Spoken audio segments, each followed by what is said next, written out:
我是上海铁路局、上海集团公司合肥机务段、合肥新运转车间第二车队的指导司机范广芬。早前的时候，我们在这个地方的货运量不是很大，现在是到处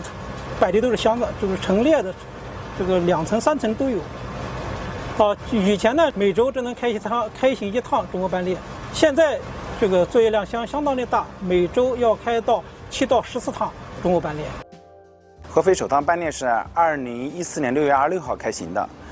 合肥的班列的主要变化是已经开行了14个国家，49个站点。截止到目前，我们共发送了1400多列。然后主要的产品变化的话，就是从一开始开行的比较单一的品名，就是轻工业产品，然后现在都发展到一些高科技的一个高附加值的高精密的一些机械的发送。前期的我们是1个口岸站，现在我们发展成5个口岸站的一个进出货，然后海关也是关口前移了嘛，然后节省了一些货物积压的一个时间，就是还有一个集结的时间。通过中欧班列，我们互通有无，把国内的一些优质商品输出到国外，也把国外的一些好的东西引进到国内，